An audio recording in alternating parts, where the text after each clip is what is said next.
For one group of people that I really have to thank for, kind of teaching me about all that and really helping me sort of clarify. For me, what it means to be Asian American is the Asian American Studies program here at UMass Boston, because, I had learned Asian American studies, like Asian American history and things, a little bit in undergrad. UMass Boston's Asian American Studies program was, when I started participating in that program was when kind of like really saw how my own life and experiences sort of fit into this like larger thing that is Asian America and that is Asian American history.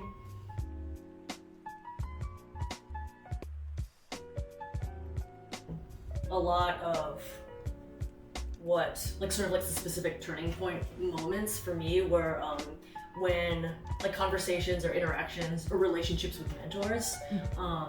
So one of the first people that was really influential in me developing my sense of pride in being Asian American was a student at Oberlin College, which is where I did my undergrad. And she was, like me, she was a Korean American adoptee, and she was very involved in the Asian American student organization at Oberlin. At Oberlin, the Asian American student orgs were not so focused on culture as the clubs are here. It was more about activism and Asian American studies. Learning about Asian American leaders, both in the past and the present. This person, her name was Mary Ann. So at the time she was the president of the Asian American Alliance, which is what the student group was called.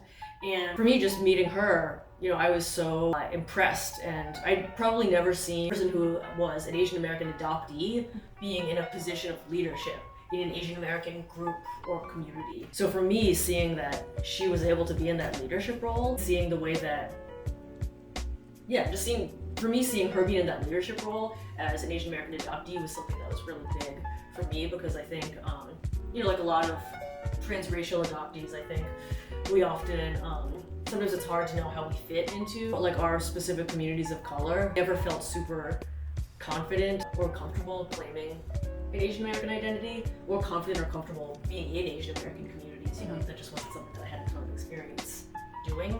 So seeing her being comfortable in the Asian American community there in Oberlin, and not only just being comfortable being a leader in that community, was kind of showed me what could be possible. Adoptees, why would we be leaders in an Asian American community? Because we lack so much cultural knowledge, life experiences. But she showed me that it was possible, and that maybe I could step into a leadership role like that someday too.